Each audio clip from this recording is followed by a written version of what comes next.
Christmas morning, my mother-in-law replaced all my daughter's gifts with empty boxes. "She doesn't deserve anything," she had hissed. "She's not normal." My 10-year-old daughter just smiled. "That's okay, Grandma. I have a gift for you too." She handed her an envelope. When she opened it, her hand started trembling. She looked at her husband. How did she do this? That moment, the climactic confrontation, was still months away. But its quiet tension was already established here, in the small, organized universe of Sophie's bedroom. Noah Wilkins, stood in the doorway. A habit Sophie, my daughter, called the observation position. It meant I was worried, but hadn't decided how to approach. The room was bathed in the soft, late afternoon light of early December.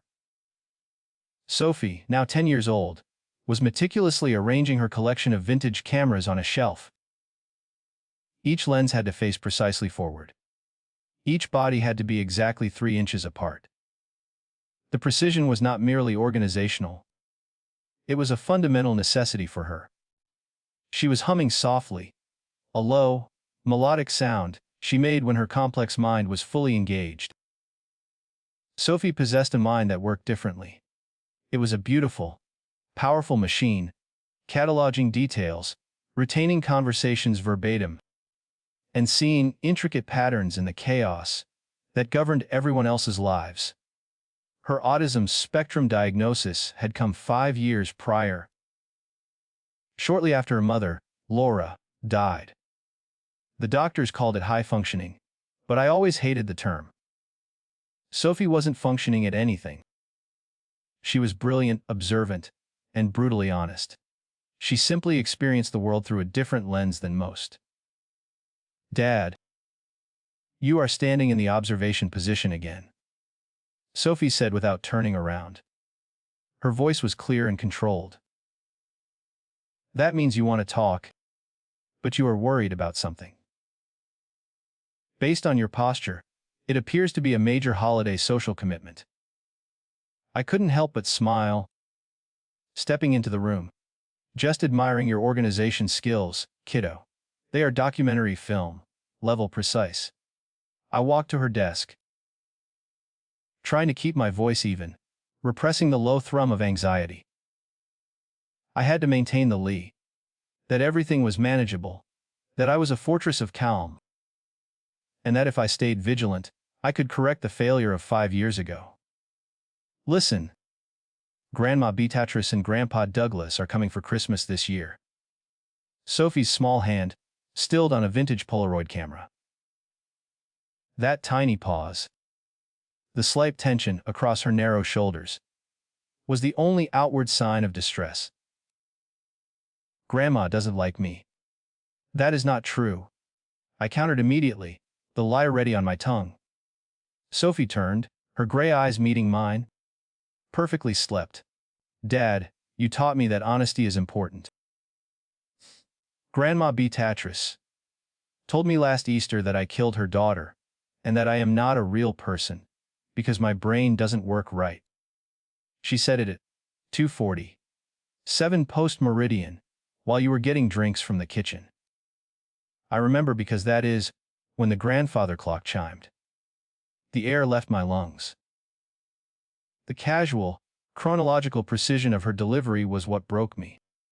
I had suspected Beatrice's passive, aggressive cruelty ran deeper than the occasional barbed comment I had witnessed, but hearing it quantified, cataloged, and confirmed made my blood boil.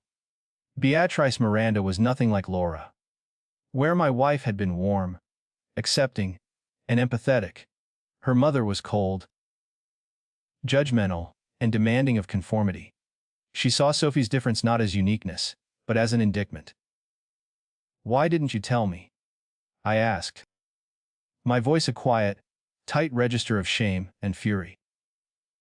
"Because you already look sad when you look at me sometimes," Sophie replied, turning back to her cameras.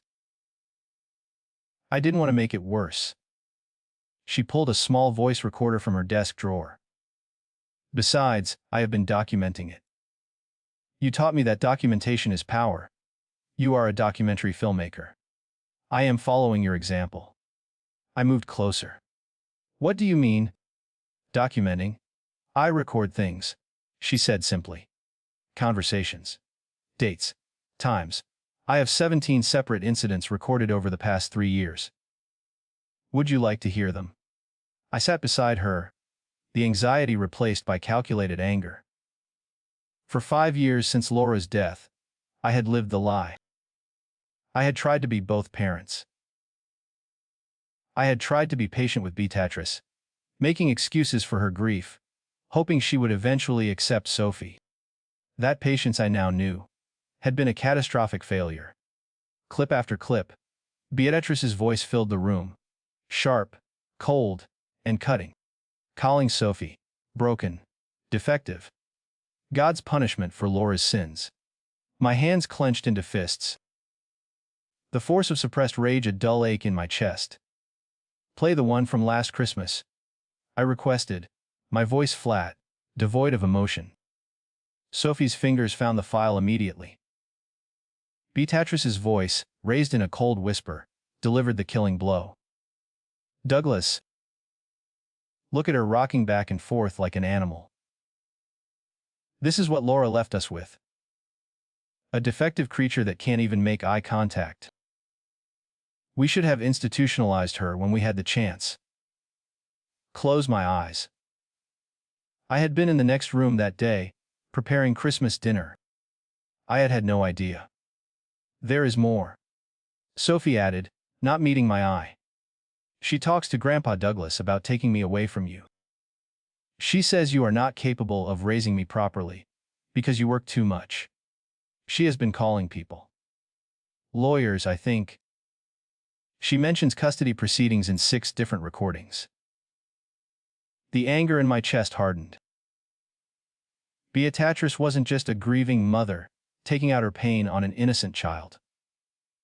She was actively trying to destroy the family unit Laura and I had built. She was trying to rip Sophie away from the only parent she had left. Sophie, I said carefully, turning her to face me. How would you feel about turning this documentation into a project? Something more comprehensive.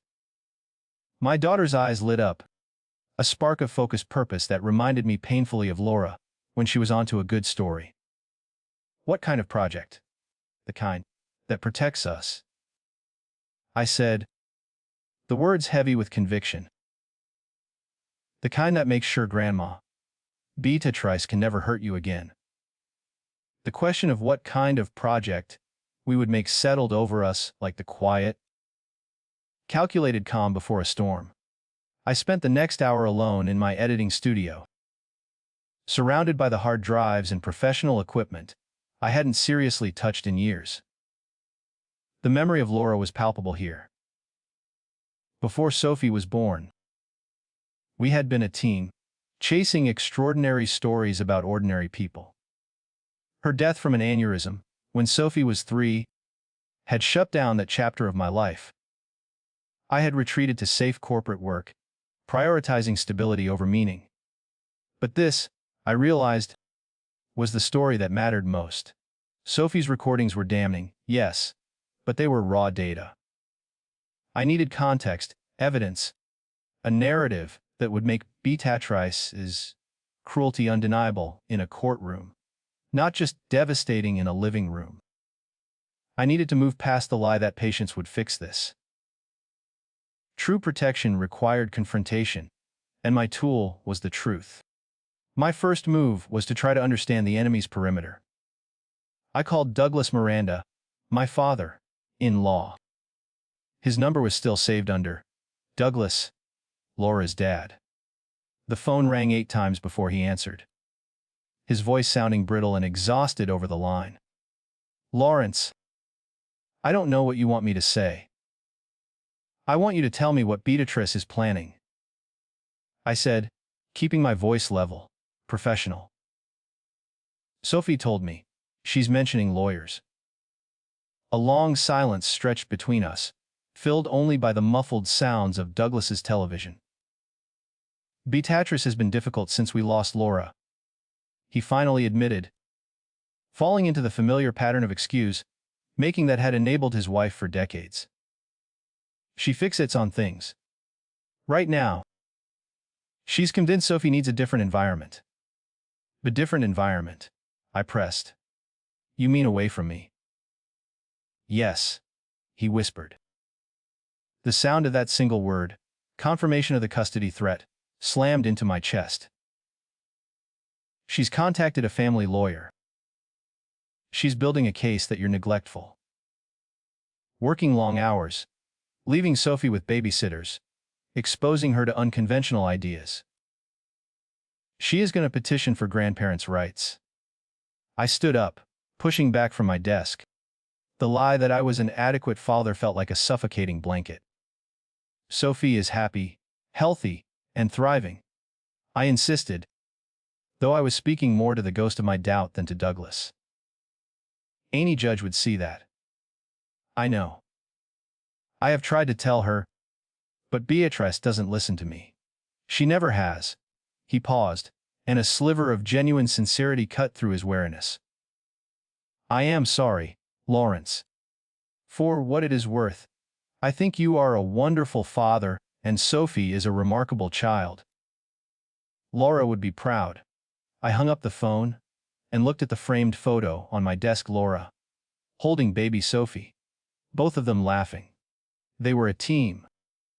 I ran a hand over the photo. I won't let her take our daughter.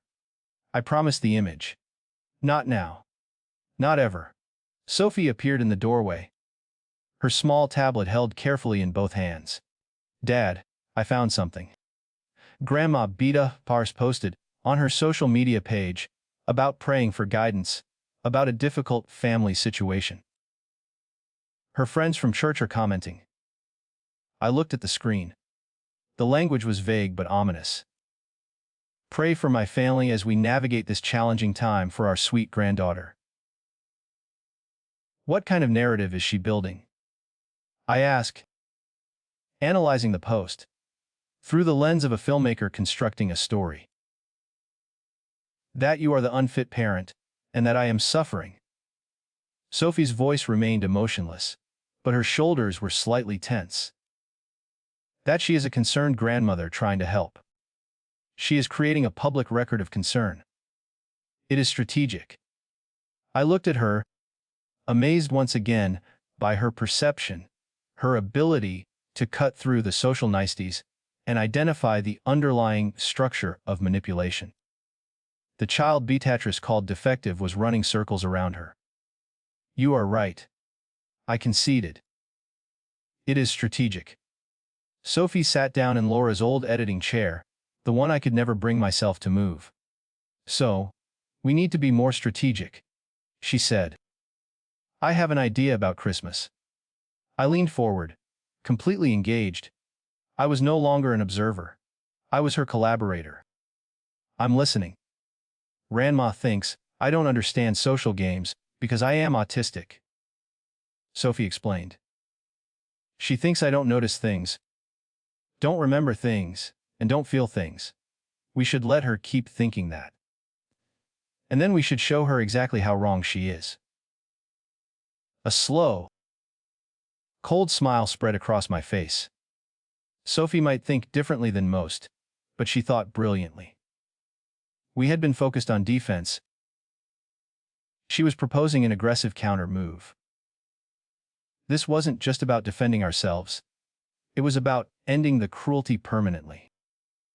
Tell me your idea, I urged. Our project, our defense, was finally taking shape. Sophie's idea for Christmas, detailed with her characteristic precision, was brilliant. It was not merely a reaction. It was a system designed to exploit Beatrice's arrogance. Over the next 2 weeks, our home felt like a makeshift headquarters for a covert operation. The energy in the studio reminded me of the intense, collaborative focus Laura and I once shared. The feeling that we were chasing a vital story, a truth that needed to be preserved. This time, the story was our defense. while I focused on setting up our technical safeguards and interviewing Sophie on camera about each incident, letting her precise memory and honest delivery speak for itself. Sophie dedicated herself to the deeper, systemic research. She was not content merely to document the verbal cruelty. She wanted to understand the financial scaffolding that supported Beatrice's entire persona. "Dad, look at this," Sophie said 3 days before Christmas, pulling up a detailed spreadsheet on her computer. We were working side by side in the studio. Slept, the faint scent of copper from the hard drives filling the air. I tracked Grandma's social media posts about her charity work. Beatatrice ran a foundation called Miranda's Angels. It claimed to help disabled children and was ostensibly started after Laura's death in her memory. I knew about the charity, of course. It was Beatrice's primary source of social credibility. "I know," I said, leaning closer. "It's in your grandmother's name. She started after your mom died, right?" "Correct," Sophie confirmed, not looking up from the screen. "But look at the finances." She pulled up tax documents, Form 990Ns, that she had somehow accessed through public databases. My documentary training had taught me that these forms were the skeleton key to nonprofit integrity.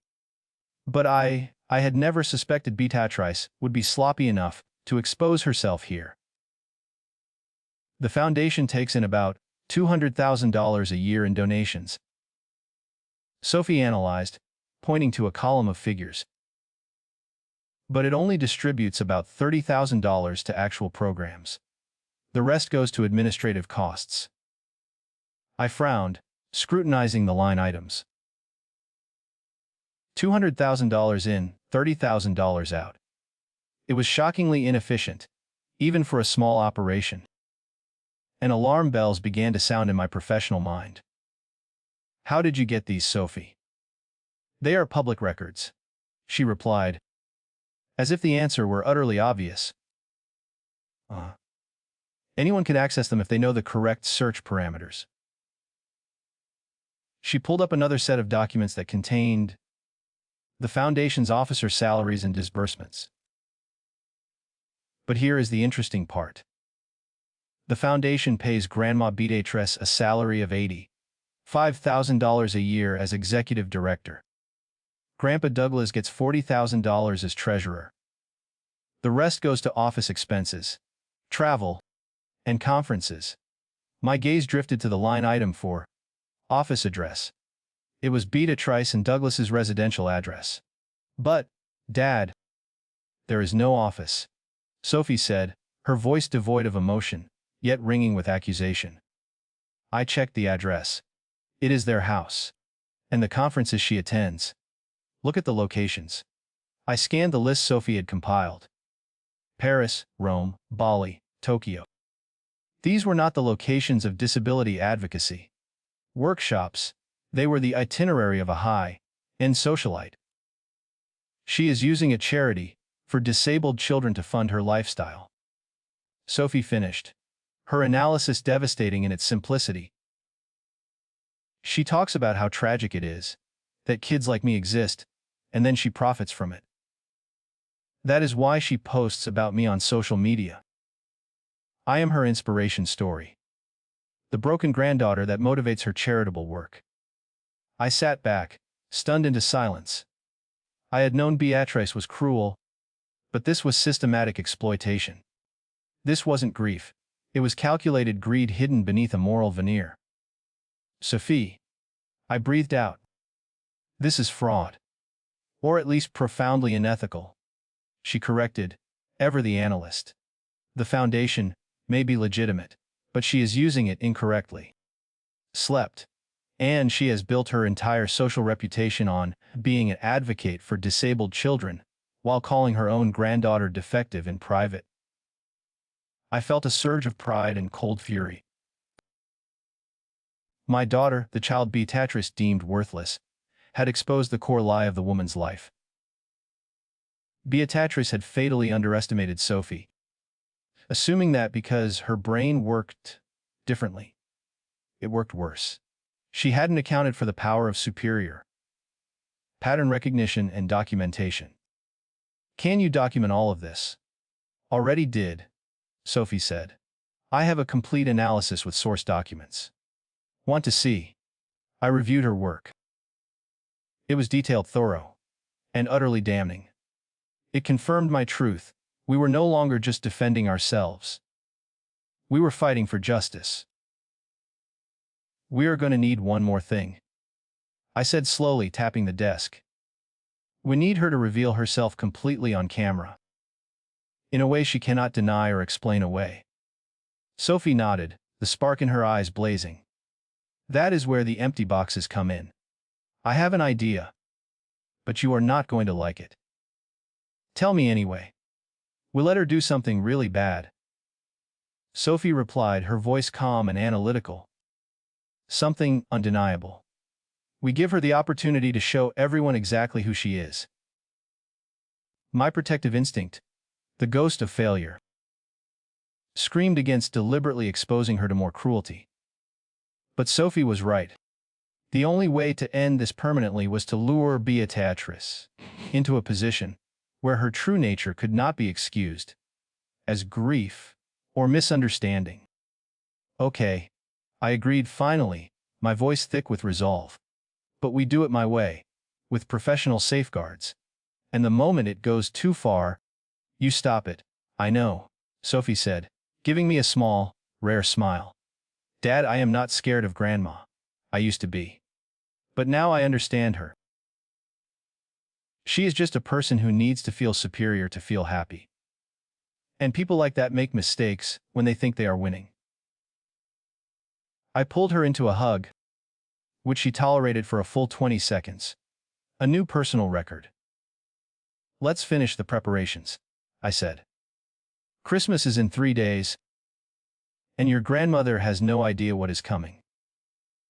The week before Christmas was a blur of calculated, technical preparations, fueled by the cold resolve Sophie and I shared. We were no longer father and daughter playing house. We were co-producers running a crucial, high-stakes documentary. The goal was simple: to secure our future by strategically exposing the antagonist. The first step was the call. Beatatrice, fully confident in her authority, phoned to confirm their visit. I put her on speakerphone, a professional microphone placed discreetly beside the phone to capture the highest quality audio. Sophie sat nearby, utterly impassive, her own small recorder running. We will arrive Christmas Eve around 6. Beatrice's voice said, carrying that particular saccharine tone of forced cheerfulness that made my skin crawl.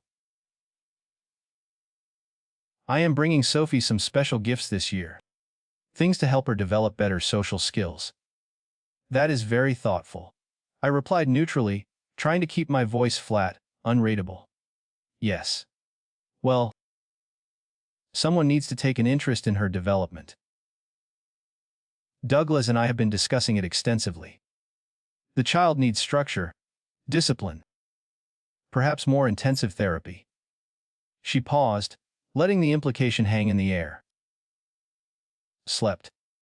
Where we have actually been consulting with specialists about the best approaches for children with her condition. I watched Sophie's face remain impassive. She was not reacting for the benefit of the woman on the phone. She was recording, cataloging the data. Sophie is doing very well with her current therapist, I said. Well, we will see. Douglas and I want what is best for our granddaughter, even if that means making difficult decisions. The threat was barely veiled, a sharp knife wrapped in holiday tissue paper. We will see you Christmas Eve. Oh, and Lawrence, please try to make the house presentable. First impressions matter, especially in situations like these. After she hung up, Sophie stopped her recording and calmly added it to the growing file. She is planning something for Christmas, she stated, confirming the obvious. I know, I replied. So are we. We spent the next few days transforming the house into a professional, multi-camera set.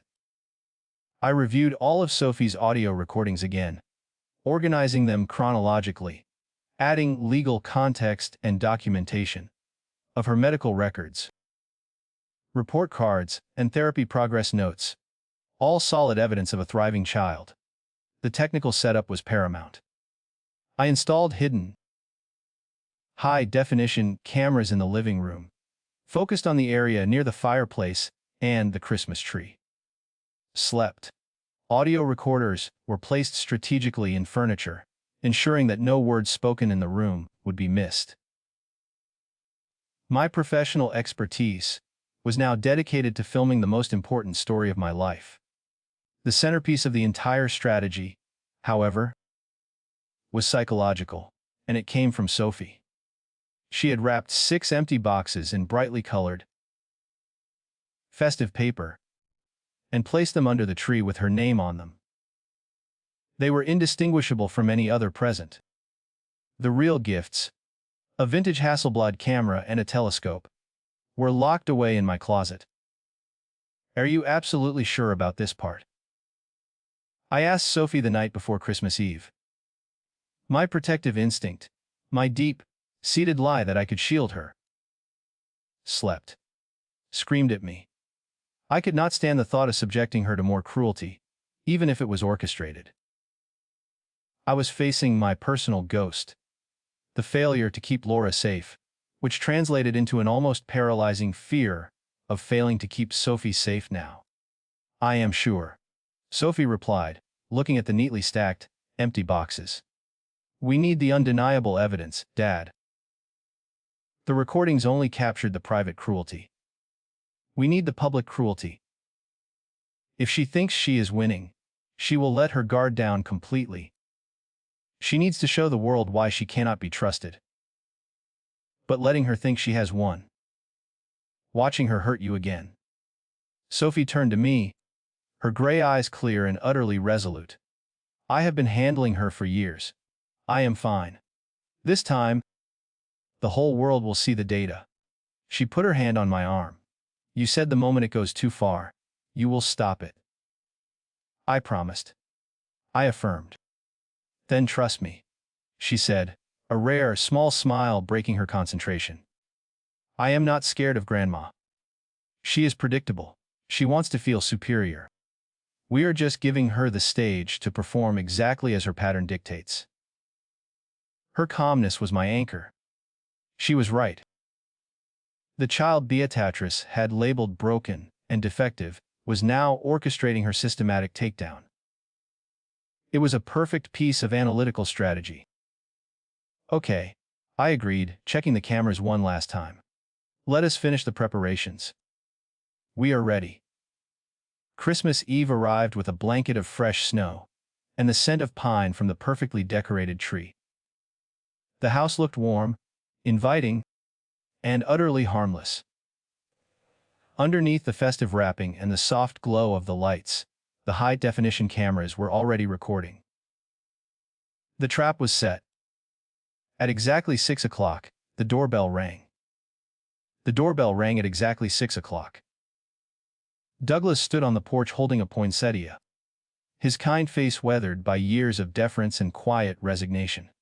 Behind him, Beatrice swept into the house, carrying wrapped presents that, I knew, contained exactly nothing. She wore an expression of practiced, grandmotherly warmth that didn't quite reach her sharp, assessing eyes. "Merry Christmas," Beatrice announced, barely glancing at Sophie, who stood politely near the stairs in her favorite red sweater, the one Laura had bought years ago. "Douglas, put those packages under the tree. Lawrence, the house looks adequate. You have made an effort at least." I took their coats, swallowing the immediate surge of irritation the word adequate always provoked. My priority was the evidence, not my pride. "Merry Christmas, Beatrice." "Douglas. Dinner will be ready in about an hour." Douglas approached Sophie cautiously. He was a weak man, but not cruel, merely conflict avoidant, a trait Beatatrice had exploited for 4 decades. "Hello, sweetheart. How are you?" "I am well. Thank you, Grandpa Douglas." "How was your drive?" Sophie's response was perfectly appropriate, her tone measured. Every social script she had practiced with her therapist flawlessly executed. "Oh, the roads were fine." Sophie. "Stand up straight," Beatrice interrupted, her voice crisp. "And look at your grandfather when he is speaking to you. We have discussed proper manners." Sophie adjusted her posture slightly, but did not make eye contact.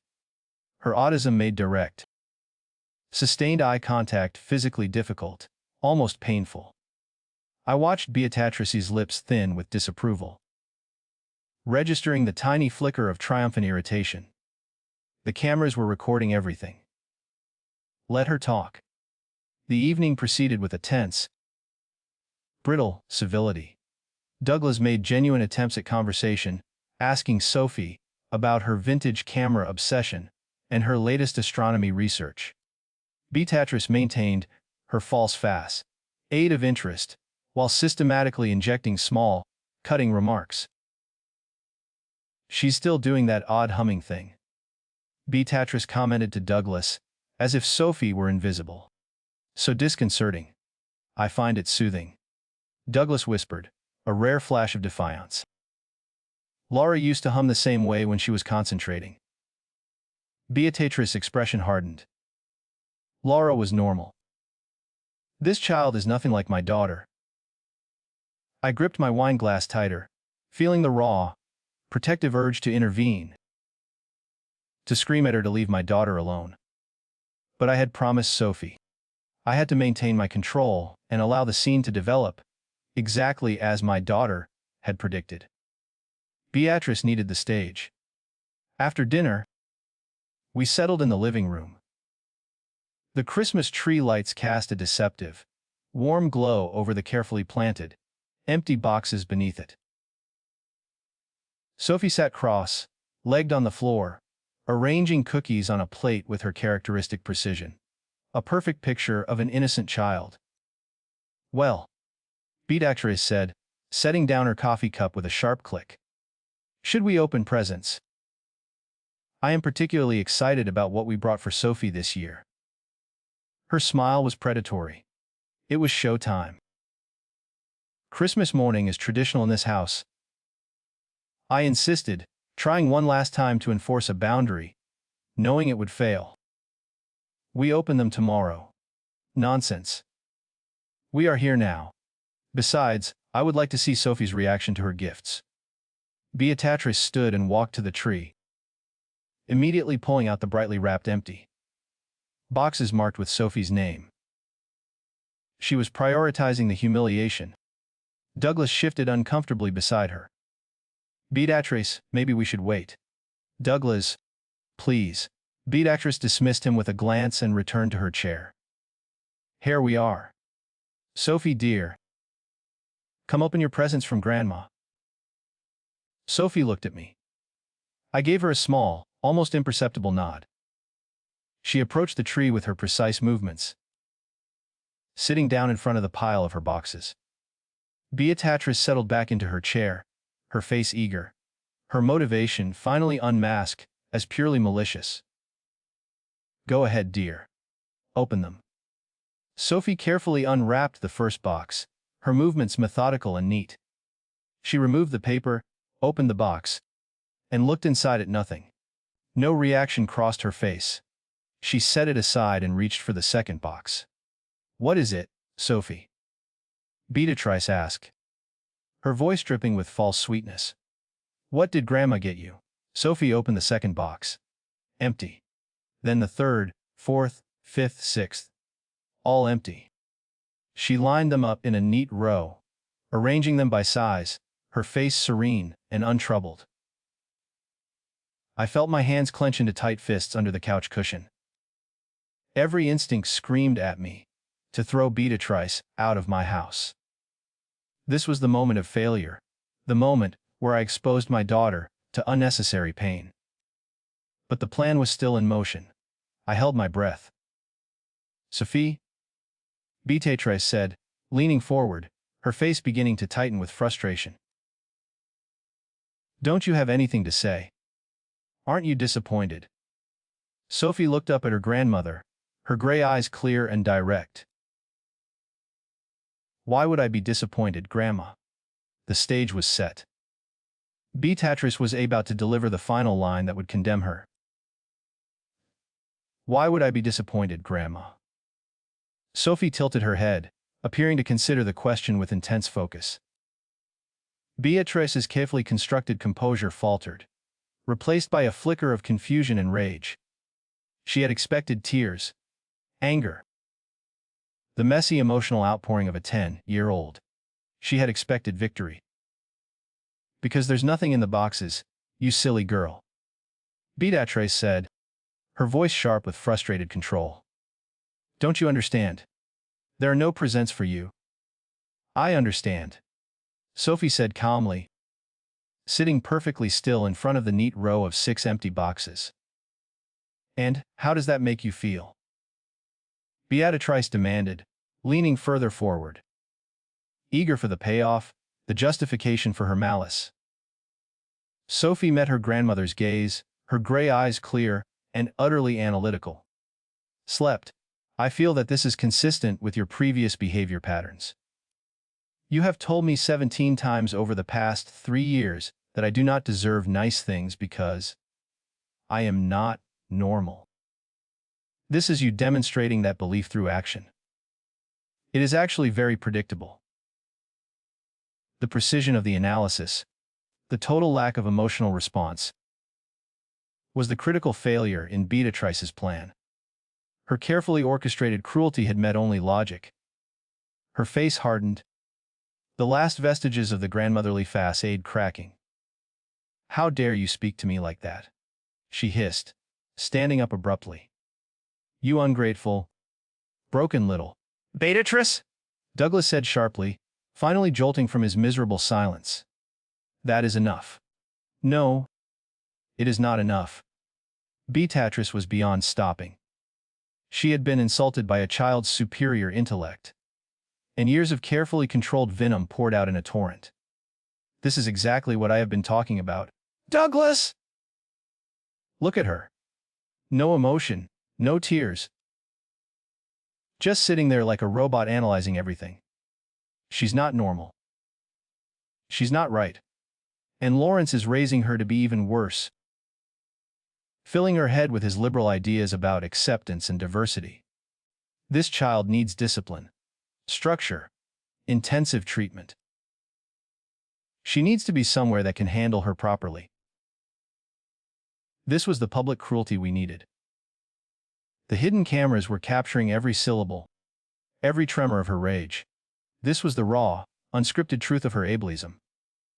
You mean institutionalized, I said quietly, the cold, flat register of my voice, a carefully constructed barrier against the blinding rage I felt.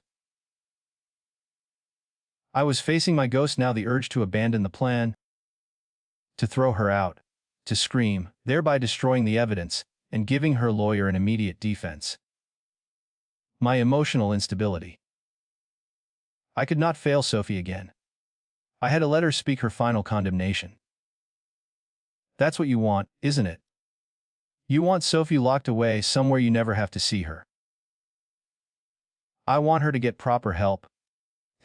And I want you to face the reality that you're not equipped to raise a child with special needs. You're gone half the time working on your little projects, leaving her with strangers. A child like this needs constant supervision, constant correction. A child like what? Sophie's voice cut through Beatrice's rant, quiet but piercing. Say it, Grandma. You've said it before in private. Say what you really think about me. Beatrice's face flushed a deep, ugly red. You're defective. You're broken. You're the punishment for Laura choosing to have a child at her age with her health problems. God took her and left us with you. And I have had to watch Douglas and Lawrence pretend that you're something you're not. You're not special. You're not gifted. You're damaged. And you will never be normal. And Laura died for nothing? Beatatrice! Douglas was on his feet, his face pale with horror. Stop it. Stop it right now. That is enough. My voice was cold and hard, finally cutting through the noise. The evidence was irrefutable. The job was done. Douglas, I think you and Beatatrice should leave. Oh, we're leaving. Beatatrice spat, grabbing her purse. And we're not coming back. Not until you face reality about that child. We're filing for custody, Lawrence. We have already spoken to lawyers. A judge will see that you're unfit, that she needs professional care. The final threat. The end of the setup. Grandma, Sophie said softly, standing up and brushing a speck of wrapping paper from her lap. She was the perfect picture of contained composure. I have a gift for you, too. She held out a plain white envelope, her hands steady.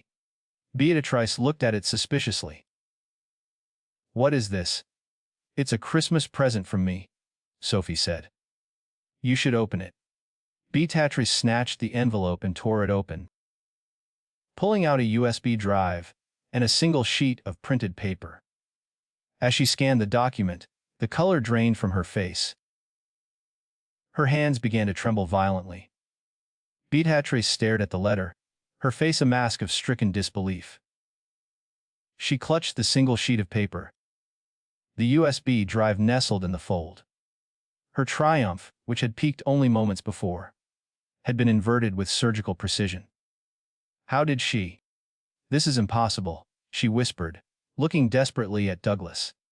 She's just a child. She's not capable. She is autistic, not stupid.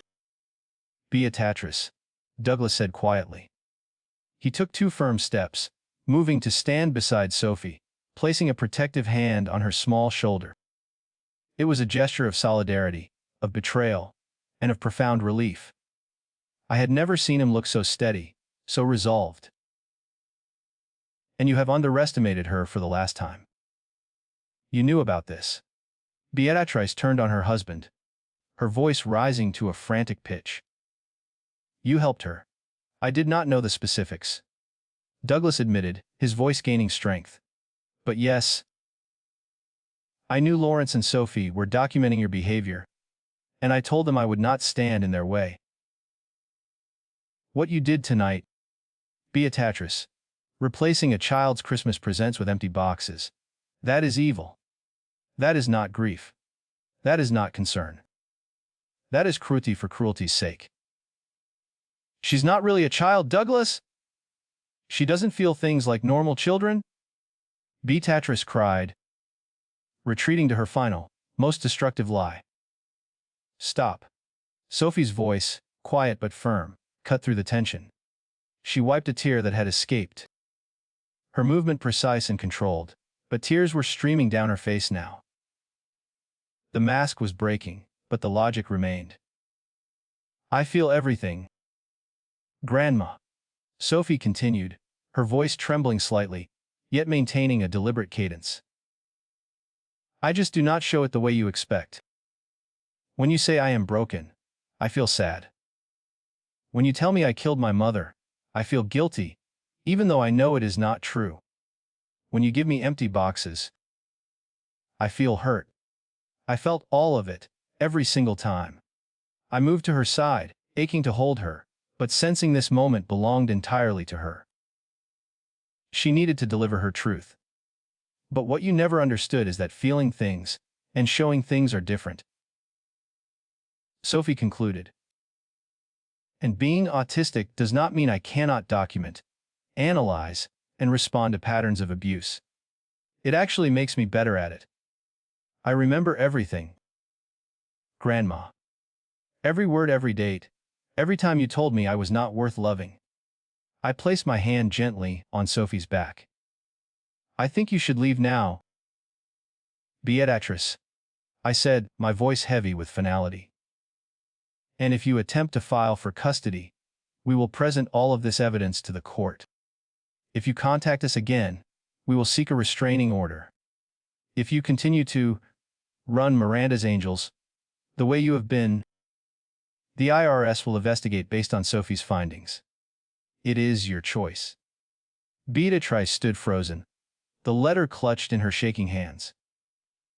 For the first time, she looked small and utterly powerless. Her arrogance had been her downfall. "You can't do this," she whispered. "I'm her grandmother. I have rights." "You have the right to leave," Douglas stated, stepping forward. Beatrice stumbled toward the door. Douglas, however, lingered for a moment. He looked at Sophie, his eyes wide with a mixture of awe and sorrow. "I am sorry," he said quietly. "For all of it. For not stopping her sooner. For being weak." "You are not weak, Grandpa Douglas," Sophie corrected him, ever the analyst. "You are conflict avoidant. And you have been in a relationship with a narcissistic personality for 3 years. That is different." Douglas actually smiled faintly through his tears. "You're so much like your mother." She was brave too. He looked at me. "Take care of each other. And if you need anything, testimony for the custody case, financial support, anything, you call me." "Thank you, Douglas." After the door closed, the house fell silent, save for the soft crackling of the fireplace. The adrenaline was leaving the room, and the terrible tension of the past 2 weeks was gone. Sophie sank onto the couch, her breathing rapid and shallow. "Hey," I said softly, sitting beside her. "You okay?" "That was hard," Sophie admitted, her voice trembling again. Letting her think she had won for a minute. Watching her be cruel. Not reacting. She looked up at me, seeking affirmation. "Did I do okay?" "You did more than okay, Sophie. You were incredible." I reached for her, my heart overflowing with pride and residual fear. This was the moment of truth, the internal victory. "But Sophie, you do not have to hold everything in. Not with me. If you want to cry, or scream." The dam broke. Sophie turned and buried her face in my shoulder, her small body shaking with sobs that she had held back for years. All the times Beatrice had hurt her, all the cruelty she had internalized and cataloged and analyzed, came pouring out. She was not a robot. She felt everything. I held my daughter, letting her cry into my shirt, my own tears falling into her hair, acknowledging my own ghost of failure, my own fear. After a long time, her sobs quieted into hiccups. "I miss Mom," Sophie whispered, pulling away slightly. "And Grandma made me feel like it was my fault she was gone." "It was not your fault, sweetheart," I insisted, pulling her close again. "Mom loved you so much. She would be so proud of you right now." "I am tired of being strong and different and special," she murmured. "Sometimes I just want to be regular." "I know," I said, kissing the top of her head. "But you know what? Regular is overrated. You are exactly who you are supposed to be." We sat in silence, the lingering pain of the battle giving way to the quiet warmth of our shared victory. Finally, she sat up, wiping her face with her sleeve. "Can we open my real presents now?" I laughed, a genuine, relieved sound. "Yeah, kiddo. Let me get them." I returned from my closet with the gifts, the vintage Hasselblad camera, the telescope, the leather-bound journal. Sophie's face lit up with real, unmasked joy as she opened each one. "These are perfect," she said, holding the camera with reverence. "Dad, they are really perfect." "I know." I smiled. "I pay attention." As we documented our victory, Sophie photographing the Christmas tree, the empty boxes lined up like evidence, her tablet chimed. She checked it, and a genuine, bright smile appeared. "What is it?" I asked. "Grandpa Douglas sent me an email," Sophie said. "He is filing for divorce. He says he should have done it years ago. But watching me stand up to Grandma made him realize he could, too." She looked up at me, a searching question in her eyes. "Do you think that is because of me?" "I think it is because you showed him what courage looks like," I said, pulling her close. "Even when you are different, even when the world tells you you are not enough, you can still stand up for yourself." "I had help," Sophie said, leaning into my side. "I had you. We had each other," I agreed. "That is what family is supposed to be." New Year's arrived with both resolution and revelation. The documentation Sophie and I had compiled, the evidence captured on Christmas Eve, became the foundation for something much bigger than just a family defense. Bea House slept. Beatrice's attempts to contact us through her lawyers ceased abruptly when Douglas confirmed that he had given a full statement to Child Protective Services detailing his ex-wife's abusive behavior and strategic malice. The custody case never materialized. The ripple effects, however, were just beginning. The board of Miranda's Angels Foundation, having received Sophie's detailed financial analysis, called an emergency meeting. Douglas, now actively cooperative, forwarded me the email chain. "They are voting to remove Beatatrice from the foundation," Douglas explained during a phone call, Sophie listening intently on speakerphone. "The IRS has opened an investigation into the salary and travel expenditures. Her reputation is destroyed. She's telling everyone that you and Sophie orchestrated some kind of elaborate conspiracy against her." Douglas added sadly. "That Sophie's autism makes her devious and manipulative." Sophie made a disgusted sound. "Even now, she cannot take responsibility." "No," Douglas confirmed. "She cannot. But the truth is out there now. People are listening to those recordings and seeing her posts in a new light. She is being held accountable, finally." The documentary, titled "Different Doesn't Mean Defective," became our ultimate weapon and our ultimate act of healing. Working side by side in the studio, using her analytical voice and my professional editing skills, we crafted a story that was both deeply personal and universally resonant. The climax, the 8-minute sequence of Beatrice's breakdown over the empty boxes, was devastating in its impact. In April, we released the documentary online, free for anyone to watch. The response was immediate and overwhelming. Within a week, it had been viewed over 1 million times. We received hundreds of messages daily, parents thanking us for giving voice to their struggles, autistic, adults sharing stories of childhood trauma, and educators requesting permission to use the film in training. Sophie, in particular, thrived in the role of reluctant advocate. In November, Beatrice was formally charged with fraud related to Miranda's Angels. She released a desperate statement claiming she was the victim of a conspiracy orchestrated by her mentally unstable granddaughter. The statement backfired spectacularly. Autism advocacy groups rallied around Sophie, condemning Beatrice's ableist language. "Grandma is trying to hurt me, but she is just making me more famous," Sophie observed. "It is actually kind of funny." The trial was set for January.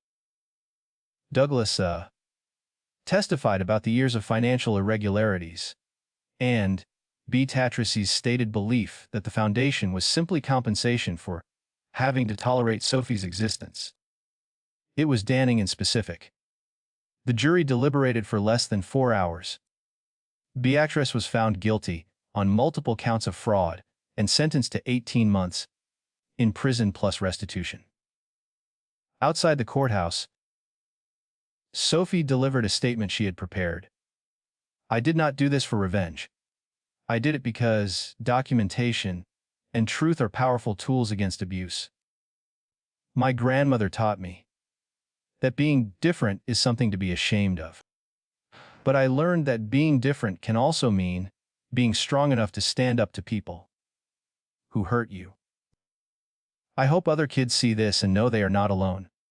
They can document. They can speak up. They can win. The clip went viral. Sophie's book, Empty Boxes, secured a contract with her insistence on maintaining creative control. The advance was substantial. "We should donate some of this," Sophie said, reviewing the contract, "to Miranda's Angels, now that it is actually helping people." "That is generous of you." "It is strategic," she corrected. "I am turning Grandma's weapon into my tool." Douglas visited in June, looking healthier than I had ever seen him. He brought Sophie a vintage Leica camera. "You're the best part of Laura that is left in the world," he told her. "Watching you stand up to Beatatrice was like watching Laura finally get the chance to do what she never could. You made me brave." Sophie looked up at him. "Grandpa Douglas, do you blame me for Mom's death?"